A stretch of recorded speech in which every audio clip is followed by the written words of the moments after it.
அந்த கர்த்தருக்கு ஏற்ற போதனைகளில் ஒன்று கர்த்தருக்கு பயப்படுதல். அல்லேலூயா. ஒவ்வொரு பிள்ளைகளும் கர்த்தருக்கு பயந்து நடக்க வேண்டும். அவர் கர்த்தருக்கு பயந்து நடக்கும் போதுதான் அவங்க வாழ்க்கையில ஆசீர்வாதங்கள் உண்டாகும். கர்த்தருக்கு பயந்து ஒரு பிள்ளை நடக்கும் போது அது பாவம் செய்யாமல் அது அவர்களை தடுக்கும். பிள்ளைகள் நன்றாக இருப்பார்கள். வாழ்க்கையிலே அவர்களுக்கு தடுமாற்றம் வரும்போது புதிய வழிகள் அவர்களுக்கு திறக்கும். ஞானம் அவர்களுக்கு உண்டாகும். அவர்களுக்கு அந்த கர்த்தருக்கு பயப்படுதல் ஞானத்தை போதிக்கும் என்று சொல்லி 5வது தலைப்பை நாம் தியானித்தோம். தூதர்கள் மூலமாக விடுதலை, தூதர்கள் மூலமாக ஒத்தாசை அவர்களுக்கு உண்டாகும் என்று சொல்லி நாம் தியானித்தோம். சங்கீதங்களின் புத்தகம் 34வது சங்கீதம் அதனுடைய 7வது வசனம். கர்த்தருடைய தூதன் அவருக்கு பயந்தவர்களை சூழ பாளையம் இறங்கி அவர்களை விடுவிக்கிறார். அல்லேலூயா. கர்த்தருடைய தூதன் அவருக்கு பயந்தவர்களை சூழ பாளையம் இறங்கி அவர்களை அப்போ கர்த்தருடைய தூதன் அவருக்கு யாரெல்லாம் பயந்து நடக்கிறாங்களோ அவர்களை சூழ பாளையம் இறங்கி நிற்கிறார்களாம். கரங்களை தட்டி கர்த்தருக்கு நன்றி செலுத்துங்களேன். அல்லேலூயா. அவர்கள் தேவனுடைய முகவராக, தேவனுடைய செய்தியாளராக, தேவனுடைய பணிவிடைக்காரராக அவர்கள் இருக்கிறார்கள் என்று இந்த வேத வசனங்கள் நமக்கு தெளிவாய் சுட்டி காட்டுகிறது. எனக்கு அருமையான தேவனுடைய பிள்ளைகளே, அவிதமாய் தேவ தூதர்கள் எப்படிப்பட்ட நிலைமையிலெல்லாம் தேவ பிள்ளைகளோடு அவங்க இடைப்பட்டாங்க என்று சொல்லி நான் ஒரு சில உதாரணங்களை தியானித்தோம். சோர்வுகள் நீங்கி முன்னேறி செல்ல அவர்கள் உதவி செய்கிறார்கள். நம்ம என்ன செய்ய வேண்டும் என்று சொல்லி முடிவெடுக்க முடியாமல் தடுமாறும் பொழுது அடுத்து என்ன செய்ய வேண்டும் என்று காட்டுகிறார்கள். கடினமான சூழ்நிலையிலே அவர்கள் நம்மை உற்சாகப்படுத்துகிறார்கள். 4வது எதிரிகளிடமிருந்து அவர்கள் நம்மை பாதுகாக்கிறார்கள் என்று சொல்லி ஒரு 4 காரியங்களை தியானித்தோம். இன்றைக்கு 5வது காரியத்தை நாம் தியானிக்கும்படியாக இருக்கிறோம். ஆபத்துக்கள் மற்றும் தீமைகள் சூழும் போது அவர்கள் விடுவிக்கிறார்கள். அல்லேலூயா. அந்த 34வது சங்கீதம் 7வது வசனத்தை திரும்ப ஒரு முறை வாசியுங்க. கர்த்தருடைய தூதன் அவருக்கு பயந்தவர்களை சூழ பாளையம் இறங்கி அவர்களை விடுவிக்கிறார். அல்லேலூயா. விடுவிக்க ஆபத்துக்கள் தீமைகள் பல நேரங்கள் நம்மை சூழ்வது உண்டு. ஆபத்துகள் தீமைகள் சூழ்ந்த ஒரு உலகத்தில் தான் நம்ம வாழ்ந்து கொண்டிருக்கிறோம். விஞ்ஞானிகள் எல்லாம் சொல்லுகிறார்கள், சூரியனுடைய அந்த வெப்ப கதிர் அதிகமாக பூமியிலே விழுகிறது. இந்த ஓசோன் படலத்தில் ஓட்டை இருப்பதனால அந்த சூரியனுடைய கதிர்கள் நேரே பூமியிலே விழுவதனாலே பனி பாறைகள் எல்லாம் உருகி அப்படியே கடல் நீர்மட்டத்துக்கு மேலே வந்து கொண்டிருக்கிறது. அநேக தீவுகள் மூழ்கி கொண்டிருக்கிறது. அதோடு கூட சூரியனுடைய வெப்பம் வருவதனால அநேக இடங்களில் அந்த பூமியிலே பல பிரச்சனைகள் உண்டாகும். பூமி வெப்பம் தாங்க முடியாமல் பூமியிலே அழிவுகள் ஏற்படும், இயற்கை பேரழிவுகள் ஏற்படும் என்று விஞ்ஞானிகள் அறிவித்துக் கொண்டுதான் இருக்கிறார்கள். பூமி இப்ப ஆபத்தை நோக்கி போய் கொண்டிருக்கிறது. சூழ்நிலைகள் ஆபத்தை நோக்கி போய் கொண்டிருக்கிறது. உலகம் ஆபத்தை நோக்கி போய் கொண்டிருக்கிறது. எந்த சூரியனால வெளிச்சம் அனுபவித்தோமோ அதே சூரியனால பூமிக்கு ஆபத்து. எந்த தண்ணீரினாலே நம்ம வாழ்ந்து கொண்டிருக்கிறோமோ அந்த தண்ணீரினாலே பூமிக்கு ஆபத்து என்று விஞ்ஞானிகள் ஒருபுறம் சொல்லிக் கொண்டிருக்க, வேதம் நமக்கு என்ன காட்டுகிறது? வேதம் நமக்கு என்ன சொல்லுகிறது? வெளிப்படுத்தின விசேஷம் 8வது அதிகாரம், வெளிப்படுத்தின விசேஷம் 8வது அதிகாரம் 13வது வசனம். பின்பு ஒரு தூதன் வானத்தின் மத்தியிலே பறந்து வர கண்டேன். அவன் மகா சத்தமிட்டு, இனி எக்காலம் ஊத போகிற மற்ற 3 தூதருடைய எக்கால சத்தத்தினாலே பூமியில் குடியிருக்கிறவர்களுக்கு ஐயோ ஐயோ ஐயோ ஆபத்து வரும் என்று சொல்ல கேட்டேன். அல்லேலூயா. விஞ்ஞானிகள் ஒருபுறம் ஆபத்து என்று சொல்லுகிறார்கள். வேதம் ஒருபுறம் நமக்கு ஐயோ பூமிக்கு ஆபத்து வரப்போகிறது, இதோ தூதன் எக்காலம் ஊத போகிறான். அடுத்துள்ள வேத வசனங்களை பார்க்கும்போது சொல்லப்படுகிறது, முதலாம் ஆபத்து கடந்து போயிட்டு, 2ஆம் ஆபத்து கடந்து போயிட்டு. இப்ப ஆபத்துக்கள் எல்லாம் கடந்து போய் கொண்டிருக்கிறது. ஒவ்வொரு ஆபத்துகளாக கடந்து போய் கொண்டிருக்கிறது. இனி மகாபெரிய ஒரு ஆபத்து பூமிக்கு வரப்போகிறது. வேதம் அதை தெளிவாக எச்சரிக்கிறது. ஆமென். அல்லேலூயா. இனி ஆபத்துகள் நிறைந்த உலகத்தில் தான் வாழ போகிறோம். அரசாங்கமே சொல்லியாச்சு, கொரோனாவோடு என்ன செஞ்சிருங்க, வாழ பழகுங்கள் அப்படி என்று சொல்லி. இப்போ கொரோனாவோடு சேர்ந்து வாழ நம்ம பழகி விட்டுட்டோம். எத்தனை பேருக்குள்ள இருக்குன்னு தெரியாது. ஒருவேளை இன்ஜெக்ஷன் போட்டனால வெளியே தெரியாம இருக்கலாம். ஸ்தோத்திரம். எத்தனை பேருக்குள்ள அது இருக்குன்னு தெரியாம அப்ப வாழ பழகி விட்டோம். அது குறித்த பயம் எல்லாம் இன்னைக்கு நமக்கு இல்லை. அதோடு வாழ பழகிட்டோம்.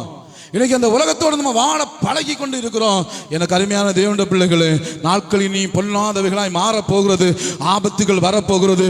அப்படி ஒரு பெரிய ஆபத்து இந்த பூமியில வரும்போது, அப்படி ஒரு பெரிய ஆபத்து நம்ம கிராமத்தில் வரும்போது, நம்ம குடும்பத்தில் வரும்போது, நம்முடைய எதிர்காலம் தான் என்ன நாம் யோசிக்க வேண்டும். அல்லேலூயா, அல்லேலூயா. ஆனா வேதம் நமக்கு ஒரு தெளிவான காரியத்தை விளக்கி கொடுக்கிறது.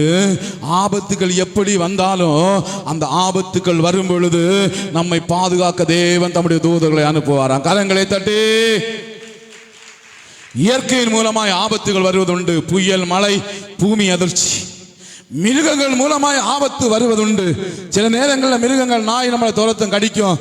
பாம்புகள் மற்றும் பூரான்கள், தேள்கள், பல விதங்கள்ல மிருக ஜீவன்கள், விஷ ஜந்துக்கள் எல்லாம் உண்டு. எங்கேயாவது பிரயாணம் போகும்போது பல விதங்கள்ல கொடிய மிருகங்களை நாம சந்திக்க வேண்டி வரும். மிருகங்கள் மூலமா மனிதனுக்கு ஆபத்து வரும். மனிதர்கள் மூலமாக வரும் சத்துருக்கள் நம்ம மேல பொறாம கொண்டு நம்ம அழிக்க நினைப்பாங்க, மந்திரவாதம் பண்ணுவாங்க. மந்திரவாதிகள் தங்களுடைய கிரியைகள் நடைபெறாத போது அவர்கள் மந்திரவாதம் பண்ணுவாங்க. நிறைய இடங்களை கேள்விப்பட்டு இருக்கிறேன். சில நல்ல ஊழியக்காரர்கள் அந்த ஊருக்கு போகும்போது மந்திரவாதிகளால் செயல்பட முடியாது, அவர்களுக்கு ஒன்றும் செயல்பட முடியாது. ஆகவே அந்த ஊழியக்காரனை எப்படியா துரத்தணும், அந்த ஊழியக்காரனை எப்படியா அழிக்கணும் சொல்லி ஊழியக்காரனுக்கு விரோதமாக மந்திரவாதம் பண்ணுவாங்க. சில நல்ல ஜெபிக்கிறவங்க ஒரு ஊர்ல இருந்தா, ஒரு சபையில இருந்தா, அவங்க ஜெபிக்கிறதுனால மந்திரவாதம் ஒண்ணு அங்க எடுபடாது.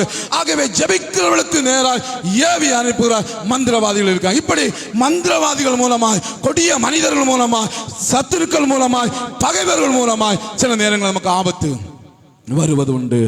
இதையும் தாண்டி சாத்தான் மூலமாய் சில நேரங்கள் ஆபத்து வரும். நம்ம வேலை உண்டு, நம்ம பார்க்கிட்டு போயிட்டே இருப்போம். ஆனா ஏதோ சில சூழ்நிலையில் சாத்தான், பிசாசு நம்முடைய வீடுகளில் வந்து ஒரு சில நேரங்களில் கணவனை, சில நேரங்களில் மனைவியை, சில நேரங்களில் பிள்ளைகளை, இப்படி அவர்களை தாக்கி அவர்களை சீரழித்து நிம்மதியாக வாழ விடாதபடிக்கு பலவிதமான சேதங்களையும் ஆபத்துகளையும் கொண்டு வருவதுண்டு. பிசாசு பிடிப்பதனால அவங்க தற்கொலைக்கு நேராக போறாங்க. சிலர் தண்ணீரை போய் விழுகிறாங்க. சிலருக்கு இந்த ஃபிக்ஸ் வியாதி, அது ஒரு பொல்லாத பிசாசுனால வருகிற வியாதி. அப்படி அந்த வியாதிகள்னால சில பிசாசுகள் வந்து சில வியாதிகளை உள்ள போட்டு அவிதமாக சில சேதங்களை கொண்டு வர பார்ப்பான். வியாதிகள் நம்முடைய வாழ்க்கையில வரும் பொழுது அதனால சில நேரங்களில் சேதங்கள், ஆபத்துகள், தீமைகள் நம்மளை சூழ்வதுண்டு. கடைசியாக நம்ம தவறுகள் மூலமாகவும் சில நேரங்களில் ஆபத்து நம்மை தேடி வருவதுண்டு.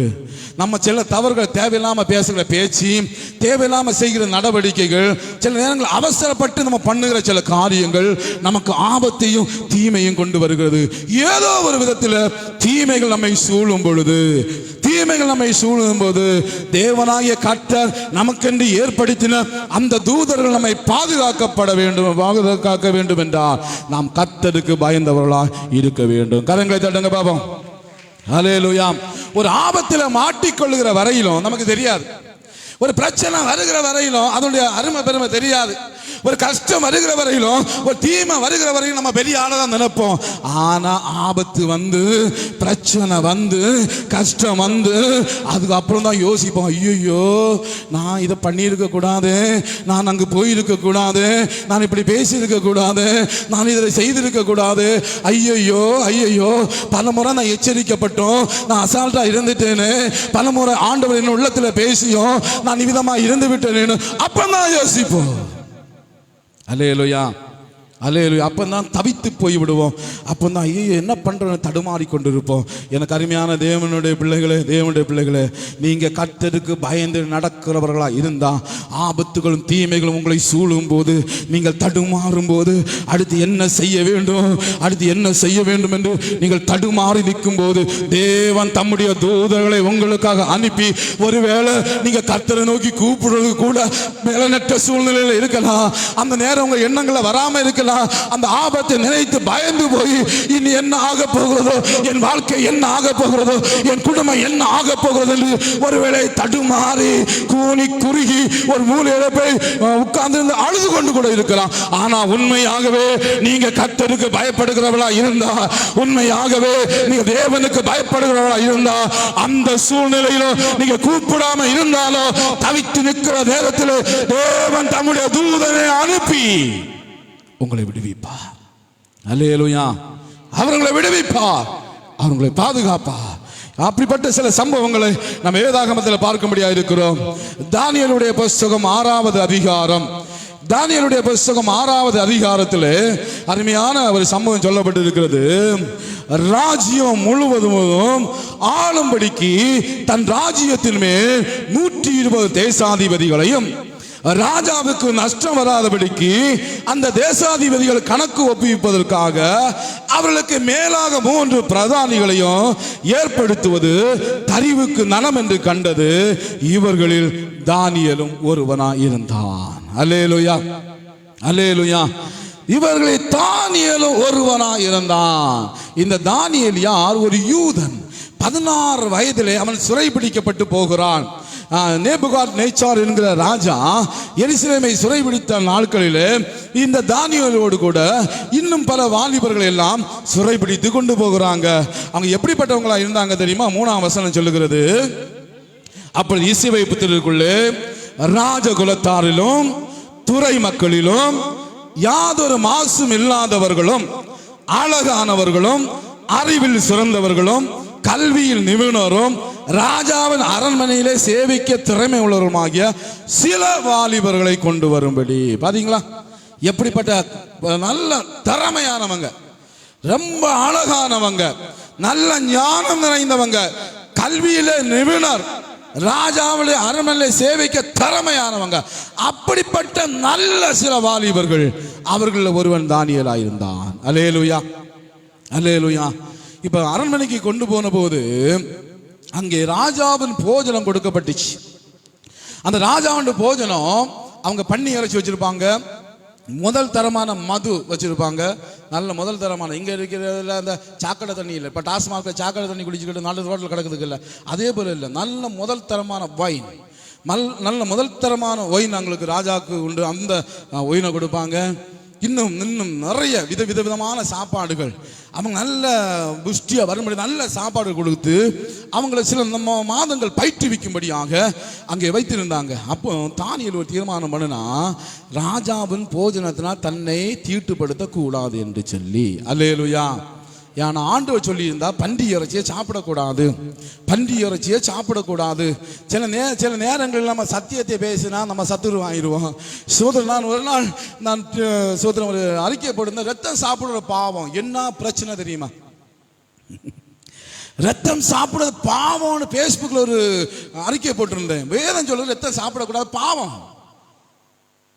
என்ன பிரச்சனை? எப்படி எழுதலாம், எப்படி நீ போடலாம், எப்படி நீ போடலாம், எப்படி போடலாம்? சோத்திரம், முட்டாள் ஜனங்கள். சோத்திரம், கடவுள் அவனை அடிக்கணும் இருக்கும்போது நம்ம என்ன செய்ய முடியும்? எழுதுனா அப்ப ரத்தம் சாப்பிட பாவம். எங்களுக்கு ரத்த வறுவல் இருந்துச்சு. நல்ல மிருகத்தோட ரத்த வறுவல் கொடுப்பாங்க, பன்னி இறைச்சியை கொடுப்பாங்க, மதுவை கொடுப்பாங்க. தானியேல் சொன்னா இதெல்லாம் எனக்கு வேணாம். கர்த்தருக்கு பயந்தவனா இருந்தான். கரங்களை தட்டு.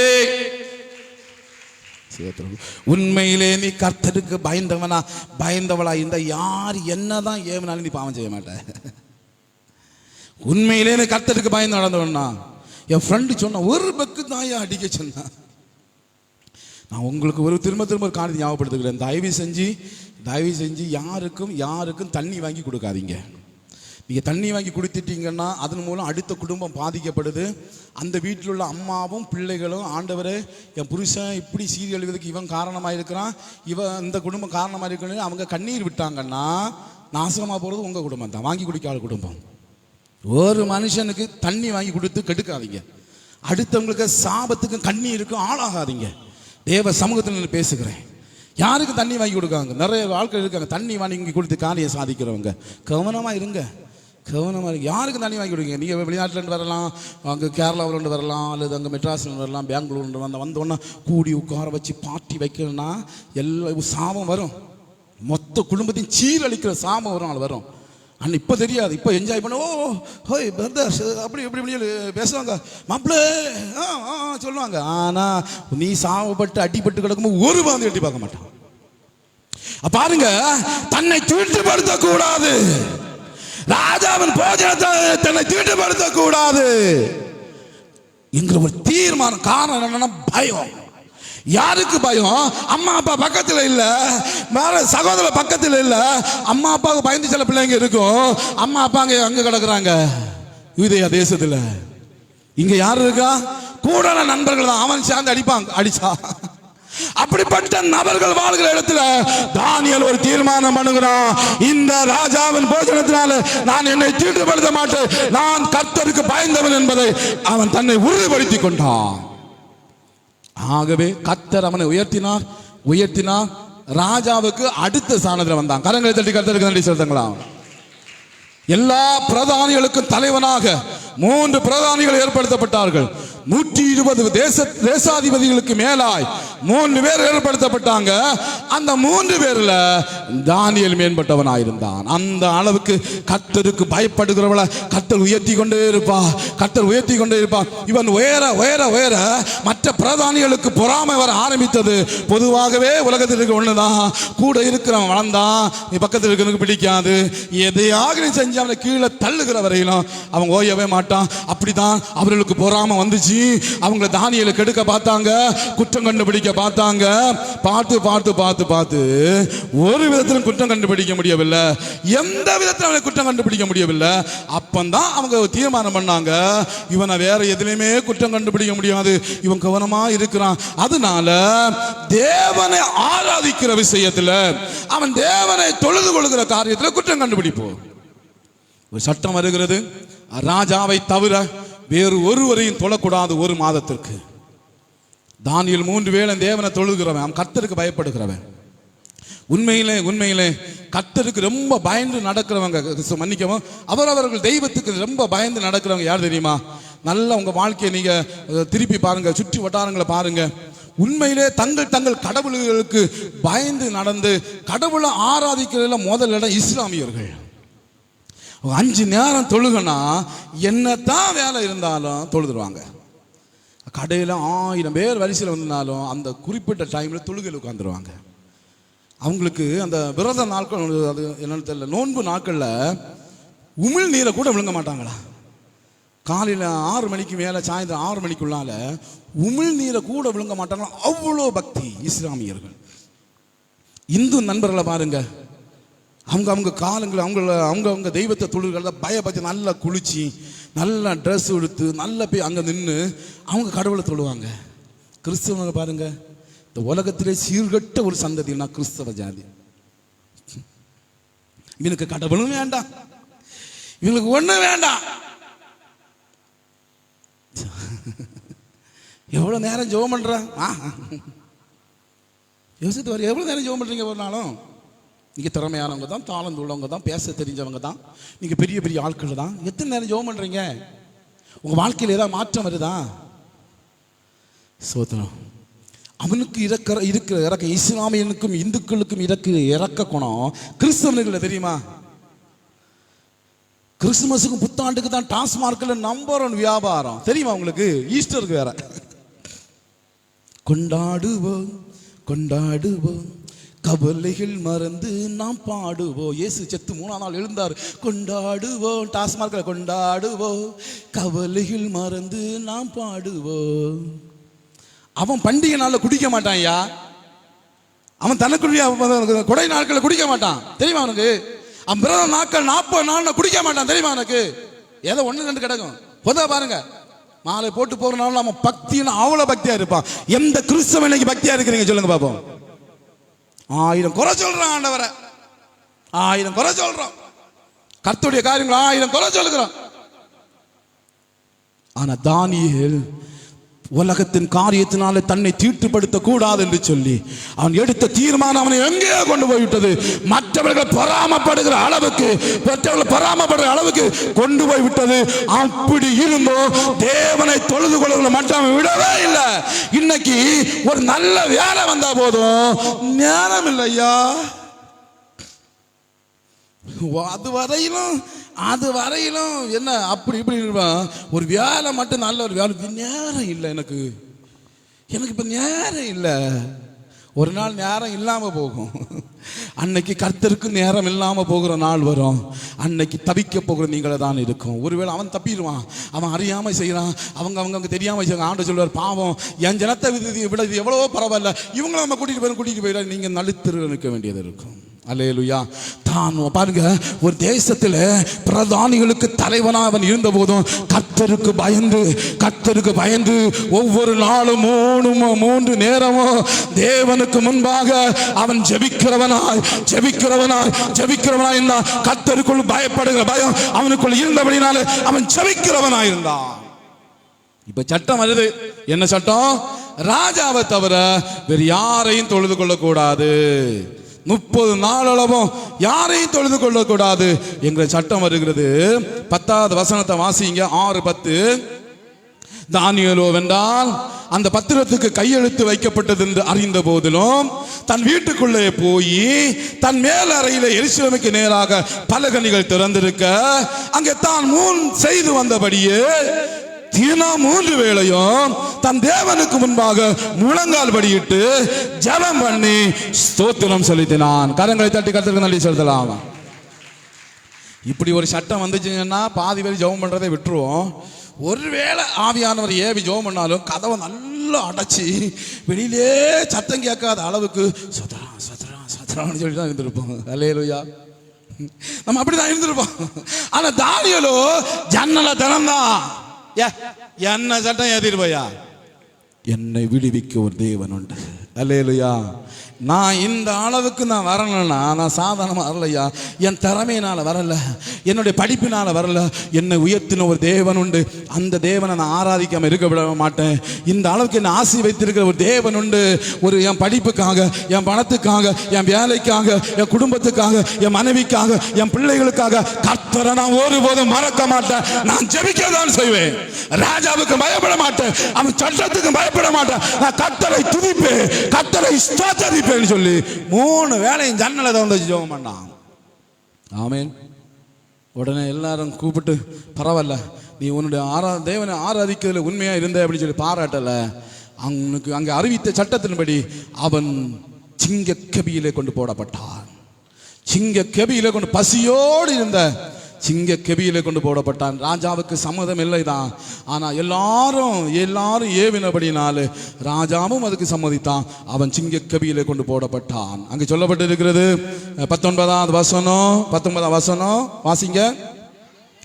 காலமே கிழக்கு விளக்கும் போது ராஜா எழுந்திருந்து சிங்கங்களின் கெபிக்கு தீவிரமாய் போனான். ராஜா கெபியின் கிட்ட வந்த போது துயர சத்தமாய் தானியேலை கூப்பிட்டு, தானியேலே, ஜீவனுள்ள தேவனுடைய தாசனே, நீ இடைவிடாமல் ஆராதிக்கிறவன் தேவன், உன்னை சிங்கங்களுக்கு தப்புவிக்க வல்லமை உள்ளவரா இருந்தாரா என்று தானியேலை கேட்டான். அல்லேலூயா. ராஜாவுக்கு ராத்திரி உறக்கம் இல்லை. அவன் நிம்மதியா கடந்து உறங்கியிருப்பான். தானியேல் அவன் பாட்டுக்கு ராத்திரி முழுவதும் நிம்மதியா கடந்து உறங்குறான். ராஜாவுக்கு ஒரு காலையிலே எழுந்து ஓடி போறான். ஓடி போய் கேட்கிறான், துயர சத்தமா வருத்தத்தோடு, தானியேலே உயிரோட தான் யாப்பா இருக்கிறியா? உன் தேவன் உன்னை தப்புவிக்க வல்லமை உள்ளவராக இருந்தாரா? உன் தேவன் உன்னை தப்புவிக்க வல்லமை உள்ளவராக இருந்தாரா? வேதவசனம் சொல்லுகிற 21-22, அப்பொழுது தானியேல், ராஜாவே, நீர் என்றும் வாழ்க, சிங்கங்கள் என்னை சேதப்படுத்தாதபடிக்கு தேவன் தம்முடைய தூதனை அனுப்பி அவைகளின் வாயை கட்டி போட்டார். கரங்களை தட்டி. தேவன் தம்முடைய தூதனை அனுப்பி சிங்கங்களின் வாய்களை கட்டி போட்டார். அதான் சொல்றான், ஆபத்து சூழும் போது, தீமைகள் சூழும் போது தேவன் தம்முடைய தூதனை அங்கே அனுப்புகிறார். அவன் ஒரு சிங்கம் இல்ல, சிங்கங்கள் பசியா எல்லா சிங்கத்துக்கு வாயும் கட்டி போட்டாரா. ஒரு தூதன் இறங்கி, ஆம், தேவனுக்கு பயந்து நடக்கிறவர்களை எந்த தீமையும் மேற்கொள்ளவே முடியாது. அல்லேலூயா. அல்லேலூயா. அவன் கர்த்தருக்கு பயந்து நடந்தபடினாலே சிங்கங்கள் அவனை சேதப்படுத்தாதபடிக்கு தேவன் தானியேலை பாதுகாத்தார்.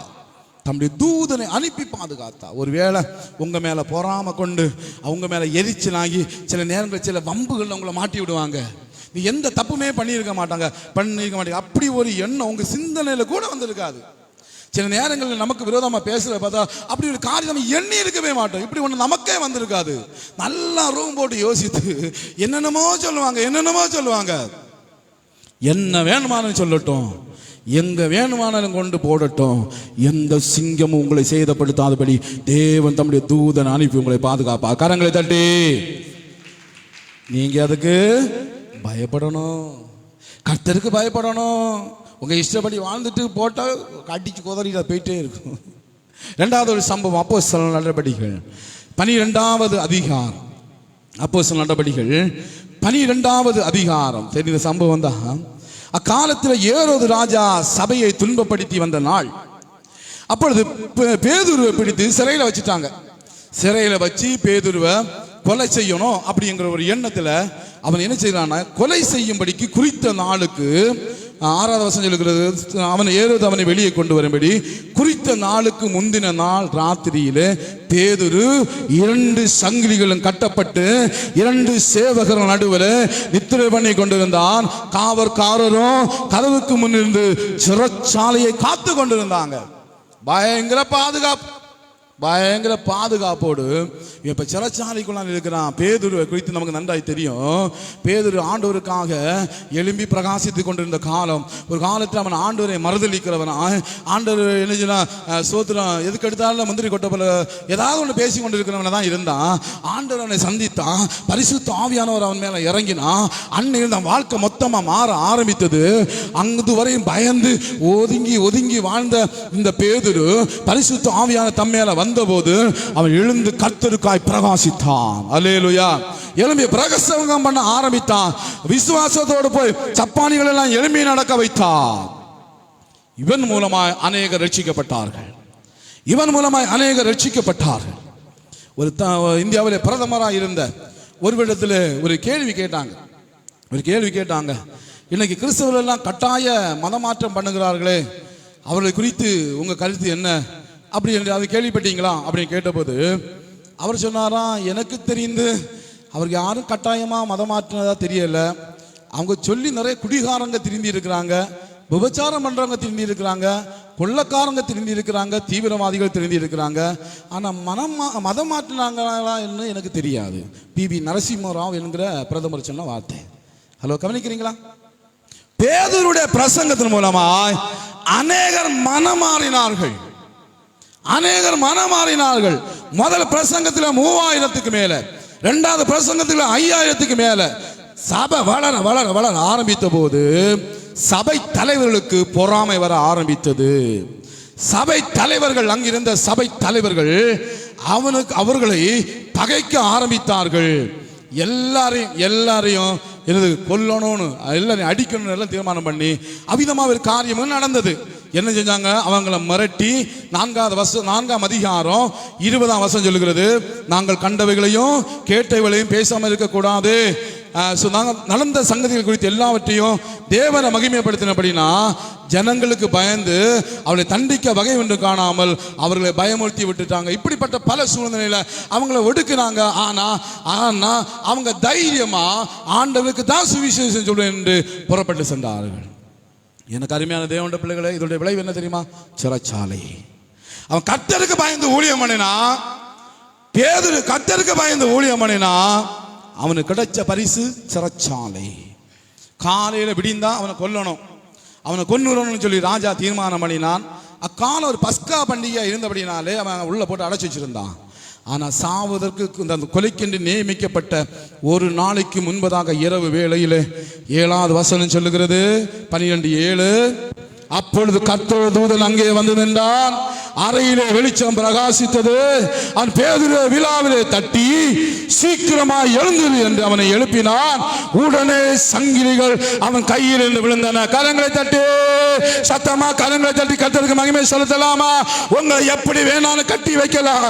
உங்களை சங்கிலினால கட்டலாம், கயிறுகளினால கட்டலாம், மந்திரவாதங்களினால கட்டலாம், பில்லி சூனியங்களினால கட்டலாம்.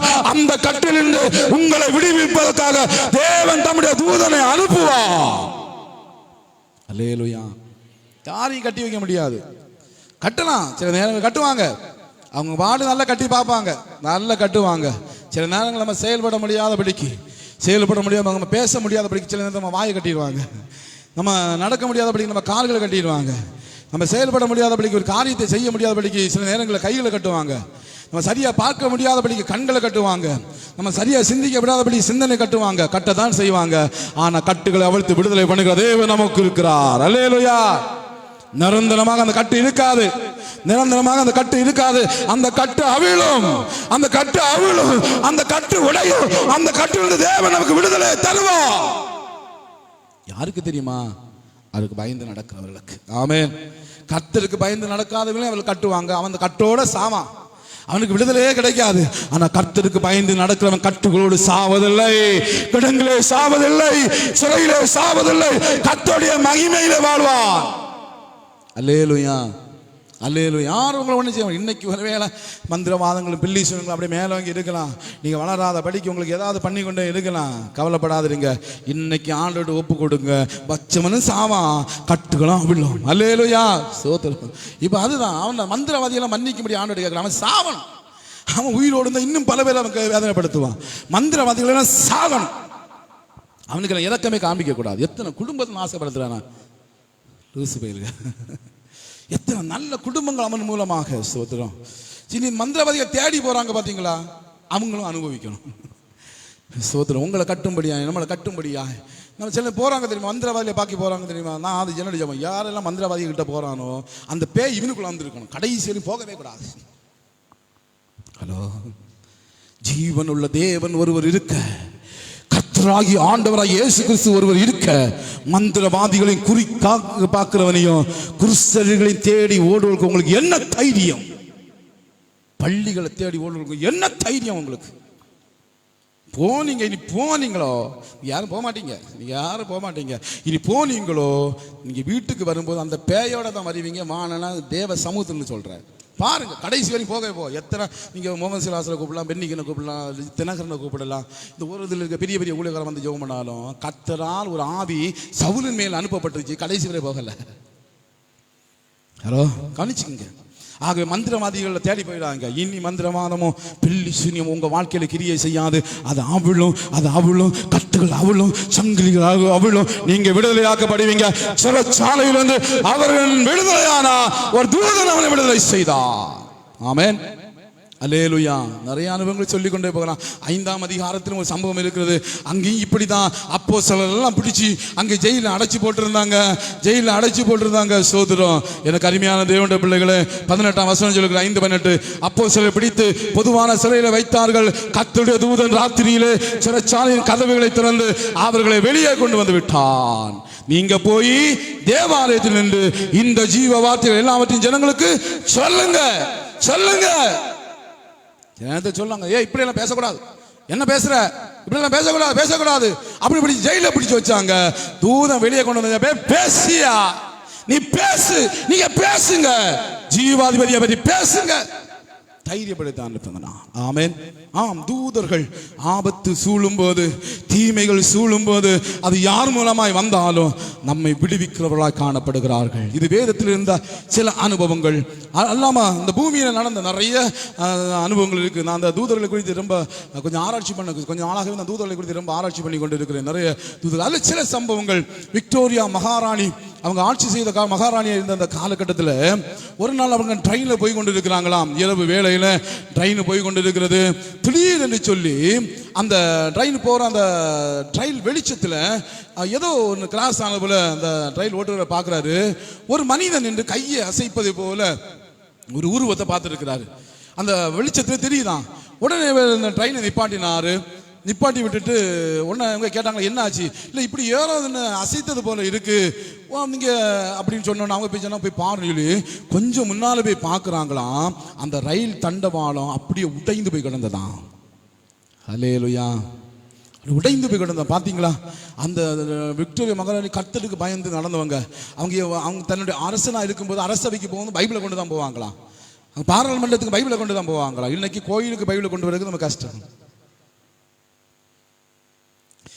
இன்னைக்கு சர்ச்சைக்கு ஒரு பைபிளை கொண்டு வரணும்னா வெக்கம். இன்னைக்கு நீங்க இந்த பைபிளை தூக்குறதுக்கு வெக்கப்பட்டீங்கன்னா கர்த்தர் உங்களுக்கு நன்மை செய்வதற்கும் வெக்கப்படுவார். அவங்க அரசவையில் இருக்கும் போதும் சரி, அவங்க பாராளுமன்றத்துக்கு போகும்போதும் சரி, பைபிளோட தான் போவோம். பைபிள் படிச்சு தான் பாராளுமன்றத்தை ஆரம்பிப்பாங்களாம். தெரியுமா உங்களுக்கு?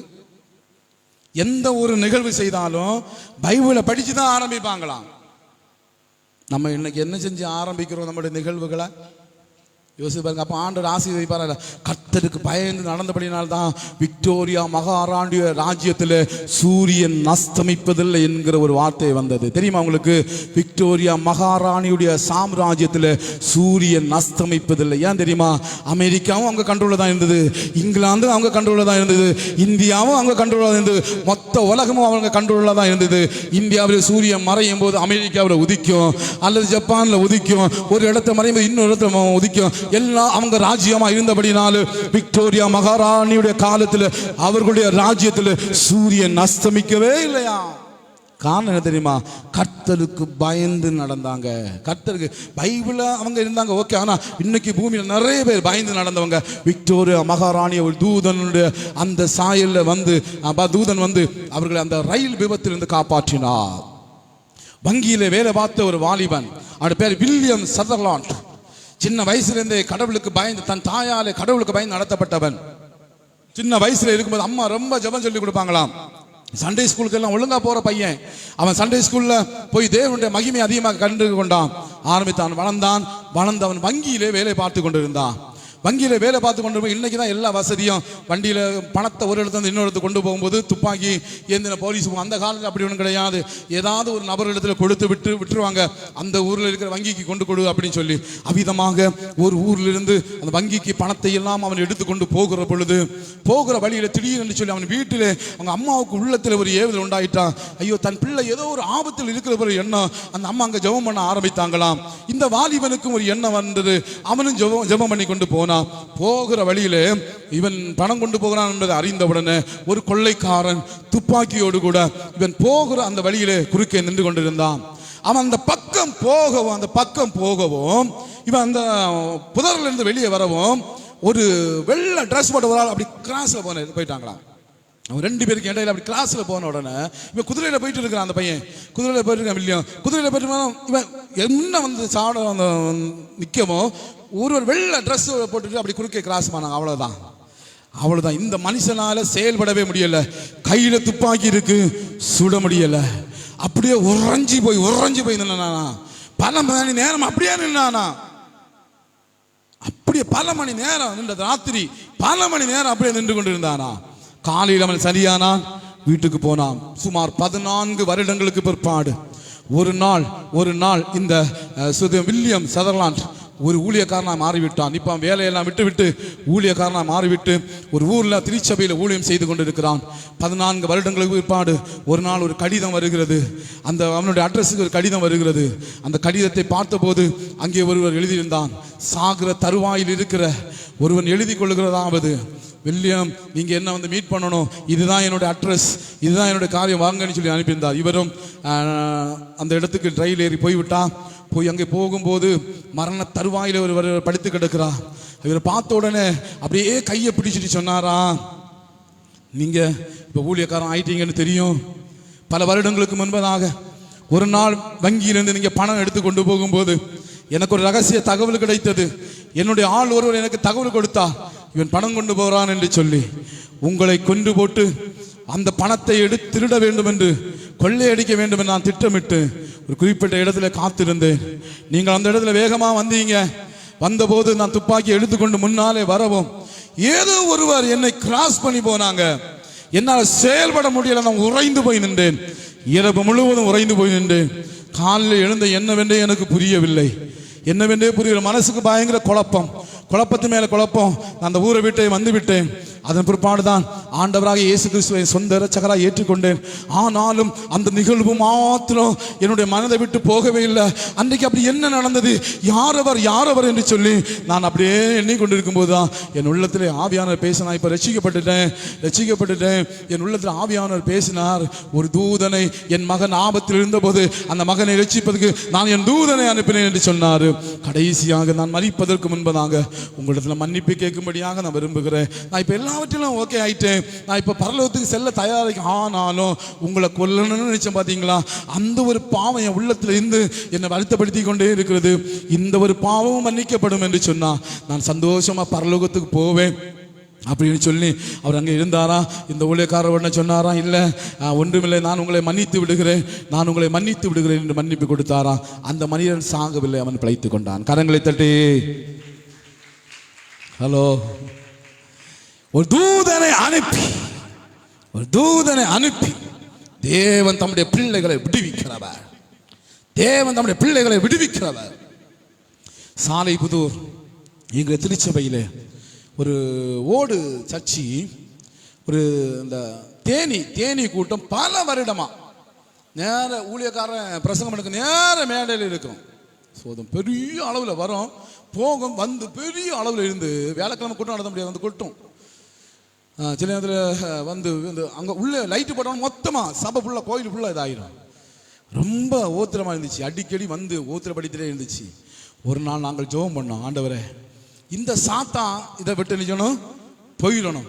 பல வருஷமா அவங்க என்னவோ பண்ணி பார்த்தாங்க, தீ வச்சு பார்த்தாங்க, என்னெல்லாமோ பண்ணி பார்த்தாங்க. சோத்திரம், ஒன்றில் அவங்கள ஒன்றும் செய்ய முடியாது. அந்த எல்லாம் செத்து போகும், திரும்ப வரும். அந்த இடம் ஒரு வேறு ஸ்தலத்தை கட்டப்பட்ட ஆலயம். என்ன செஞ்சோம் தெரியுமா? ஒரு நாள் ஜெபம் பண்ணோம், ஆண்டவரே நீங்க இந்த ஆலயத்தில் இறங்கணும், உங்க மகிமை இந்த ஆலயத்தில் இறங்கணும், இதில் அஸ்திபாரங்களுக்குள்ளால கர்த்தருடைய வல்லமை இறங்கணும், தேவ தூதர்கள் இந்த ஆலயத்தில் இறங்கணும்னு சொல்லி ஒரு நாள் நாங்கள் பரிசுத்த ஆராதனையில் ஜெபம் பண்ணி ஒரு 10 நிமிஷம் அந்நிய பாஷை பேசி ஜெபம் பண்ணோம். அந்த தேனி அப்படியே பறந்து போனது தான், திரும்ப வரவே இல்லை. கரங்களை தட்டி. சில மாதங்களுக்கு பிற்பாடு ஒரு ஊழியக்காரத்தில் சபை மக்கள் பேசினாங்களாம், ஐயா இப்போ எங்கள் சபையில் எல்லாரும் அபிஷேகம் பண்ணப்பட்டிருக்காங்க, எங்கள் சபை இப்போ நல்லா வளர்ந்துட்டு இருக்கான்னு கேட்டோம். அவர் கேட்டாராம், தேனீச்சி போச்சா இருக்கா? ஹலோ, ஏன்னா அது போகாது. அவங்க சொன்னாங்களாம், அது என்னைக்கோ பறந்து போய்விட்டது. அல்லேலூயா. எதுக்கு சொல்ல வரேன் தெரியுமா? அதன் பிற்பாடு உபவாச கூட்டம் நடந்து கொண்டு இருந்தது. கடைசி லைனில் ஒரு இந்த எல்லாரும் ஆவியில நிரம்பி பேசி கொண்டு இருக்கிறாங்க. கடைசி லைனில் இருந்த ஒரு அம்மாவுடைய கண்களை கர்த்தர் திறந்தா. அந்த பெண் சுத்தம், அவங்களுக்கு ரொம்ப வயசு ஒன்றும் கிடையாது, ஒரு 35-36 வயசு இருக்கும், 36 இருக்கும். அப்படி அவங்க திடீர்னு கர்த்தர் அவங்க கண்களை திறந்தா, 2 தேவ தூதர்கள் பலிபீடத்தில் ஒன்று எனது வலது பக்கமோ ஒருவர் எனது இடது பக்கமோ அப்படியே சொட்டுகளை அடித்து கொண்டு நிற்பதை கண்டார்கள். கரங்களை தட்டி.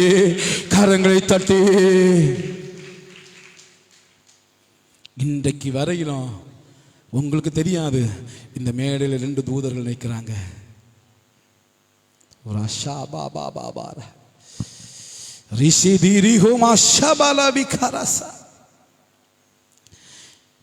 இந்த தூதர்கள் எப்போ வந்தாங்க தெரியுமா? ஏதோ இப்போ புதுசாக வந்தவங்க இல்லை. நான் சின்ன வயதை இருக்கும்போது தேவன் என்ன, நான் வேலை இல்லாமல் ஊழியத்துக்கு வந்தேன் கிடையாது. உங்களுக்கு தெரியும், ஊழியத்துக்குன்னே பயிற்றுவிக்கப்பட்டவன், அதுக்குன்னே வளர்த்தான். கோயில் மாடாக தான் வளர்த்தாங்க. என்ன ஊழியத்துக்குன்னே வளர்க்கப்பட்டவன், ஊழியத்துக்குன்னே பயிற்றுவிக்கப்பட்டவன். சின்ன வயதாக இருக்கும்போது எங்கள் அப்பா ஒரு பொருத்தனை பண்ணியிருந்தார் எங்கள் சர்ச்சில். நான் ஒரு ஃபேன் வாங்கி போடுவேன், என் தம்பிக்கு சுகம் இல்லை, குணமான ஒரு ஃபேன் வாங்கி போடுவேன்னு பொருத்தனை பண்ணியிருந்தார். சுகம் ஆச்சு, மறந்துட்டார். அப்படிதான் நம்ம பொருத்தனை பண்ணிட்டு மறந்துடுவோம்ல. நாட்கள் போகிறது, வருடங்கள் போகிறது. ஒரு நாள் திடீரென்று சொல்லி என்னுடைய கனவுல ஒரு தூதன் வந்து, உங்க அப்பா பிரச்சனை, திரும்ப எங்க வீட்டில் பிரச்சனை வர ஆரம்பிச்சிட்டு, பிரச்சனைக்கு என்ன பண்ணி தீரல, அந்த பிரச்சனை பயங்கர கஷ்டத்து மேல கஷ்டம், என்ன பண்ணனே தெரியல. அப்போ தான் ஒரு தேவ தூதன் எங்களுக்கு வந்து சொப்பனத்தை சொன்னா, உங்க அப்பா ஒரு பொருத்தனை பண்ணி இருக்கிறாரு, ஆலயத்தில் ஃபேன் வாங்கி போடுவோன்னு பொருத்தனை பண்ணி இருக்கிறாரு, உங்க அப்பாட்ட போய் சொல்லு. எனக்கு பயம் சொல்றது, எப்படி சொல்ற, சின்ன பிள்ளை சாமுவேல் இடத்துல கர்த்தர் பேசின பிள்ளை தூதன் எங்கிட்ட வந்து பேசுறான். எனக்கு அது சோதனை. நான் எங்கள் அப்பாட்ட சொன்னேன், அப்பா நீங்க கோவில் ஒரு ஃபேன் வாங்கி போடணுமா? ஏன்டா சொன்னா? ஒரு தேவதூதன் வந்து சொன்னார். அவரை நம்பவே முடியாது தெரியுமா? அப்போ வந்து சொல்றாரு, உண்மையாக தான் இருக்கு, ஏன்னா நான் அப்படி பொருத்தனை பண்ணி இருக்கிறேன். அப்போதுலேருந்தே தேவதூதர் என் கூட இருக்கிறாங்க. எல்லா இடங்களிலும் நான் எங்கெல்லாம் ஊழியத்துக்கு போகிறேனோ நான் தேவதூதர்களை பார்ப்பேன். இப்போ கூட இந்த ஆலயத்தில் தூதர்கள் நிற்கிறாங்க. கேளுங்க ஆண்டவரத்தில், ஆண்டவர் இந்த ஊழியக்காரன் சொல்லியது உண்மையா, வந்து கதை விடுறாரா? நல்ல ஜோமணி பாருங்க, இந்த மேடையில் பரிசுத்த தூதர்கள் நிற்ப நீங்க பார்ப்பீங்க. ஆமேன். அதனால தான் நான் தைரியமாக நிற்கிறேன். எதுக்கும் எல்லா சூழ்நிலை தைரியம் வைக்க தெரியுமா? எனக்கு ஆபத்துன்னு ஒன்று வந்துச்சுன்னா, என்ன தீமை சூழும் போது என்னை விடுவிப்பதற்கு கர்த்தர் ஏற்கனவே தூதர்கள் ஆயத்தம் பண்ணி வச்சிருக்கிறாங்க. அவங்க எனக்கு 2 பேர் எனக்கு தூதர்களை கர்த்தர் தந்திருக்கிறாங்க. கண்டிப்பா அவங்க ஒரு இடத்துல என்ன செய்ய மாட்டாங்க, எந்த ஆபத்தில் சிக்குவதற்கு அவங்க விட மாட்டார்கள். உங்களுக்கும் சில தூதர்களை தந்திருக்கிறார். அல்லேலூயா. நீங்க கர்த்தருக்கு பயந்து நடக்கிறவளா இருந்தா, கர்த்தருக்கு பயந்து நடக்கிறவளா இருந்தா, உங்களுடைய தூதர்கள் உங்கள் அருகாமையில் நின்று உங்களை பாதுகாப்பார்கள். ஆபத்து சூழும்போது, தீமைகள் சூழும்போது, போராட்டங்கள் சூழும்போது, பிரச்சனைகள் சூழும்போது நம்முடைய தூதர்கள் நமக்கு பாதுகாப்பாக இருப்பார்கள். அவர்கள் நம்மை விடுவிப்பார்கள். அவர்கள் எல்லா விதத்திலும் ஆண்டவருடைய நாமத்தினாலே நமக்கு ஒத்தாசையாக இருப்பார்கள். அவர்கள் பெரியவர்கள் அல்ல, தேவனே பெரியவர். ஆமென். அவர் தேவன் தம்முடைய சார்பாக அந்த தூதர்களை நமக்கு தந்திருக்கிறார். அவர் சார்பாக அந்த தூதர்களை நமக்கு தந்திருக்கிறார். எனக்கு தந்திருக்க நான் விசுவாசிக்கிறேன், நீங்கள் நம்புங்க. ஆமென். அதனால தேவனுடைய ஆலயத்தில் வரும்போது என் தூதன் கோபப்படுகிற அளவுக்கு நடந்துடாதீங்க. நான் கோபப்பட மாட்டேன். நான் ஆண்டவருடைய தேவ சமூகத்தில் வரும்பொழுது, கர்த்தருடைய ஆலயத்துக்குள்ளே வரும்போது யாராக இருக்கட்டும், நாங்கள் ஊழியம் செய்ய கர்த்தர் எனக்கு 6 வருஷம் தருவான்னு விசுவாசிக்கிறேன். நான் 6 வருஷம் ஊழியம் செய்யலாம்னு நினைக்கிறேன். 6 வருஷம் ஊழியம் செய்யலான்னு விரும்புகிறேன். அப்படி நான் ஊழியம் செய்கிற நாட்களில் என் தூதர்கள் கோபப்படும்படி நீங்கள் இருந்து விடாதீங்க. எழுத்துக்கள் சில வசனங்கள் மட்டும் சொல்லி நான் முடிக்கிறேன். பிரசங்கியுடைய புஸ்தகம் அதனுடைய 5வது அதிகாரம். பிரசங்கியுடைய புஸ்தகம். ஆண்டவர் இந்த காரியத்தை எனக்குள்ள ஏவி கொண்டே இருக்கிறார். நான் பிரசங்கத்தை முடிக்க நினைச்சேன், அந்த ஏவி கொண்டே இருக்கிறார். நான் கொஞ்சம் வாசிக்க வைக்கிறேன். பிரசங்கி 5ஆம் அதிகாரம் 1 முதல். நீ தேவாலயத்துக்கு போகும்போது உன் நடையை காத்துக்கொள். மூடர் பலியிடுவதை போல பலியிடுவதை பார்க்கிலும் செவி கொடுக்க சேர்வதே நலம். தாங்கள் செய்கிற தீமை என்று அறியாதிருக்கிறார்கள். தேவ சமூகத்தில் நீ துணிகரமாய் உன் வாயினால் பேசாமலும் மனம் பதறி ஒரு வார்த்தையை சொல்லாமலும் இரு. தேவன் வானத்தில் இருக்கிறார், நீ பூமியில் இருக்கிறாய். ஆகையால் உன் வார்த்தைகள் சுருக்கமாய் இருப்பதாக. 6ஆம் வசனம் வாசிங்க. உன் மாம்சத்தை பாவத்துக்குள்ளாக்க உன் வாய்க்கு இடம் கொடாது. அது புத்தி பிசகினால் செய்ததென்று தூதனுக்கு முன் சொல்லாது.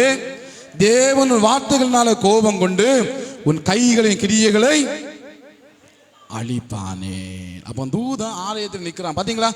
உன் மாம்சத்தை பாவத்துக்குள்ள வாய்க்கு இடம் கூடாது. அது புத்தி பிசகினால் செய்தன்னு சொல்லாது. தூதனுக்கு முன்னால சொல்லாத. தேவன் உன் வார்த்தைகளினாலே கோபம் கொண்டு உன் கைகளின் பிரயாசத்தை கிரியைகளை எல்லாம் எழுப்பி நிற்போமா? அப்படி எல்லாம் எழுப்பி நிற்போம் தேவ சமூகத்தில். அப்படியே தேவ சமூகத்தில் எல்லாம் எழுப்பி நிற்போம். அப்படியே உங்களை தேவ சமூகத்தில் அப்படியே ஒப்பு கொடுங்க. தேவன் உலாவுகிற இந்த ஆலயத்தில் தேவனுடைய பணிவிடை ஆவிகளாகிய தேவ தூதர்களும் உலாவிக் கொண்டு இருக்கிறார்கள். அவங்க சந்தோஷமா நம்ம மத்தியில் அவங்க உலாவிக் கொண்டு இருக்கிறாங்க. கர்த்தரை ஆராதிக்கும் போது அவங்களுக்கு சந்தோஷம். நம்ம சிக்கல்ல மாட்டும் போது, நம்ம பிரச்சனைகள்ல மாட்டும் போது, நம்ம கஷ்டங்கள்ல மாட்டும் போது, தீமைகள்ல மாட்டும் போது அவர்கள் நம்மை விடுவிக்கிறார்கள். அவர்கள் நம்மை விடுவிக்கிறார்கள். அவர்கள் நம்மை விடுவிக்கிறார்கள். கர்த்தரின் சார்பிலே கர்த்தர் தம்முடைய தூதர்களை நமக்கு அனுப்பி கொடுத்திருக்கார்கள். அவர் சார்பிலே ஆபத்துகளும் தீமைகளும் சூழும் போது அவர்கள் நம்மை விடுவிக்கிறார்கள். எத்தனை பேர் விசுவாசிக்கிறீங்க? அதுக்கு நம்ம என்ன செய்யணுமா தெரியுமா? கர்த்தருக்கு பயப்படணும். அது நம்ம என்ன செய்யணும் தெரியுமா? கர்த்தருக்கு பயப்படணும். ஒரு தகப்பன் தான் பிள்ளைகளுக்கு கர்த்தருக்கு பயப்படுதல போதிக்கணும். அப்ப நம்ம பிள்ளைங்க வெளியே போவாங்க, பல இடங்களுக்கு எல்லாம் போவாங்க. நம்ம எப்போதும் அவங்க பக்கத்தில் இருக்க மாட்டோம். ஒருவேளை ஒரு தீமை, ஒருவேளை நம்ம ஆபத்து நம்ம பிள்ளைகள் படிக்கிற இடத்துல இருக்கலாம், நம்ம பிள்ளைகள் வேலை பார்க்குற இடத்துல இருக்கலாம், நம்ம பிள்ளைகள் திருமணம் பண்ணப்பட்ட சென்ற இடத்துல இருக்கலாம், எங்கேயா இருக்கலாம், எங்கே இருந்தாலும் அவங்களுக்கு ஆபத்து தீமை வராதுன்னு சொல்ல முடியுமா? அப்படி ஒருவேளை வந்தா நம்ம பிள்ளைங்க கர்த்தருக்கு பயப்படுகிறவளா இருந்தா தூதர்கள் அவர்களை விடுவிப்பார்கள். அதற்கு நம்ம கர்த்தருக்கு பயப்படுதல பிள்ளைகளுக்கு போதிக்கணும். தேவாலயத்துக்கு வரும்போது நடைய காத்து கொள்ளணும். தேவாலயத்தில் மானம் பதறி ஒரு வார்த்தை பேசிடக்கூடாது. ஒப்பு கொடுங்க, தேவ சமூகத்தில் உங்களை ஒப்பு கொடுங்க. ஹல்லேலூயா. இயேசுவே இயேசுவே இயேசுவே, இந்த பலவீன நேரங்களில் உம் கிருபை தந்தீரையா. எந்த பலவீன நேரங்களில் உந்தன் கிருபை தந்தீரையா.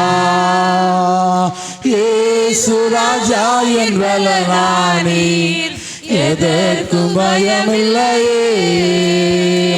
இயேசு ராஜா என் பலனானீர், எதற்கும் பயமில்லையே. ஆராதனை உமக்கே, ஆராதனை உமக்கே, ஆராதனை உமக்கே, ஆராதனை உமக்கே, ஆராதனை உமக்கே, ஆராதனை உமக்கே, ஆராதனை உமக்கே, ஆராதனை உமக்கே, ஆராதனை உமக்கே, பயங்களை சூழ பாளையம் நடத்தி அவர்களை விடுவிக்கிறார். அத்தனை தூதர்களுக்கு பயங்களை சூழ பாளையம் நடத்தி அவர்களை விடுவிக்கிறார். Praise the Lord.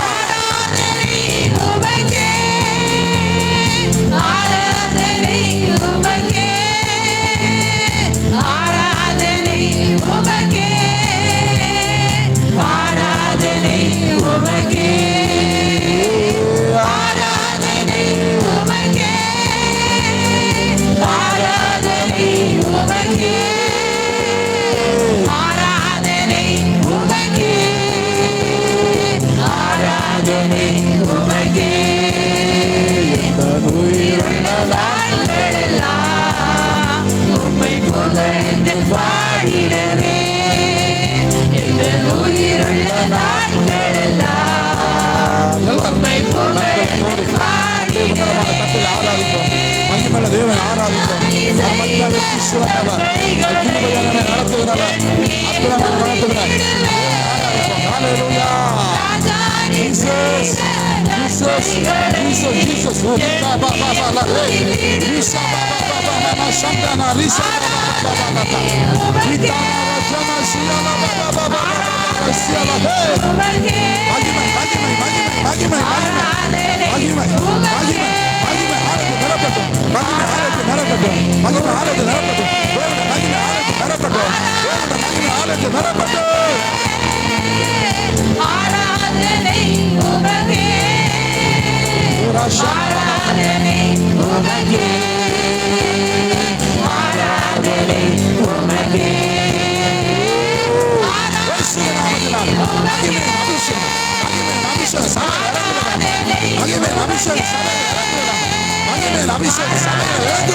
ஆராதிப்போம்.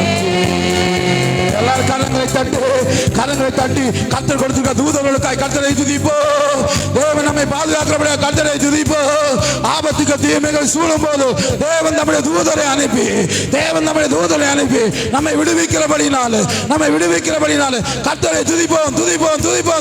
சதுரம் ஆண்டவரே, நாங்கள் உமக்கு நன்றி செலுத்துகிறோம். ஆண்டவரே, உமக்கு நன்றி செலுத்துகிறோம். கர்த்தருடைய தூதன் அவருக்கு பயந்தவளை சூழ பாளையம் இறக்கி அவரை விடுவிக்கிறான். இந்த வார்த்தை மூலமா இன்னைக்கு எங்ககிட்ட பேசினபடியா நன்றி ஆண்டவர். நாங்கள் தைரியமா இருக்கிறோம். எங்களை, எங்க குடும்பத்தை, எங்க பிள்ளைகளை, எங்க வாழ்க்கை துணைய ஆண்டவர் நீங்க பாதுகாக்க தூதர்களை வச்சிருக்கிறீங்க. ஆனா நாங்க செய்ய வேண்டியது, நாங்க உமக்கு பயந்து நடக்கணும்னு சொன்னீங்களே ஆண்டவர். கர்த்தருக்கு பயப்படுகிற பயம் எங்களுக்குள்ளால உண்டாகட்டும். முதலாவது ஒவ்வொரு தகப்பன்மாருக்குள்ளால உண்டாகட்டும், ஒவ்வொரு தாய்மார்களுக்குள்ள உண்டாகட்டும்.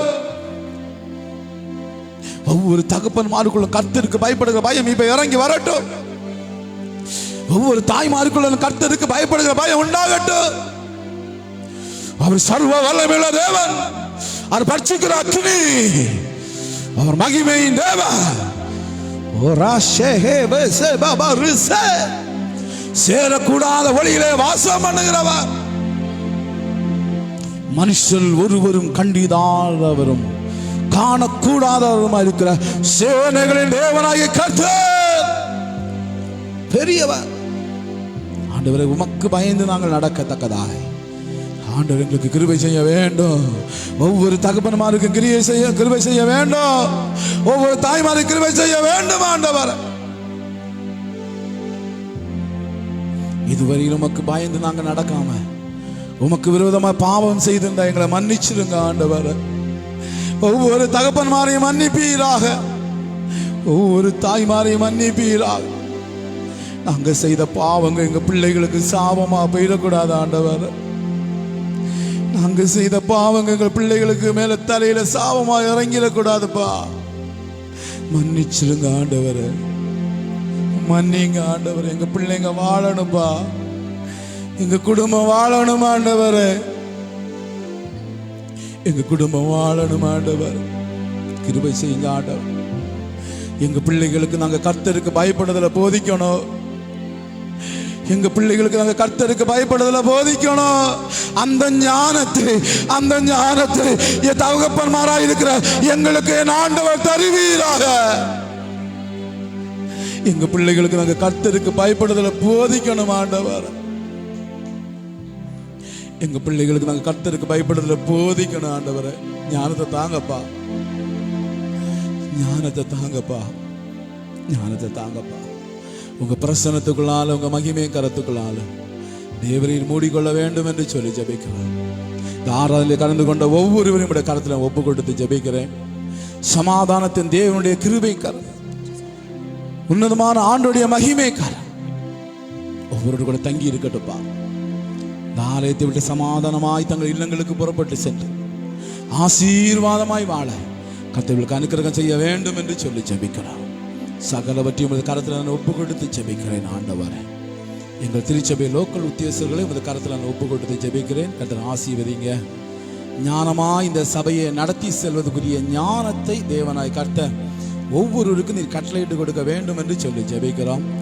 இது உங்க ஆலயம், இது உங்க பாதப்படி, நீர் உலாவுகிற இடம், உங்களுடைய தூதர்கள் அசைவாடுகிற இடம், பரிசுத்த ஆவியான அசைவாடுகிற இடம் என்கிற அந்த நினைப்புல ஒவ்வொரு ஆண் பெண் சிறுவர் லோக்கல் உத்தியோகஸ்தர்கள் ஞானமாய் இந்த ஆலயத்தில் செயல்பட கர்த்தர் கிருபை செய்யுங்க.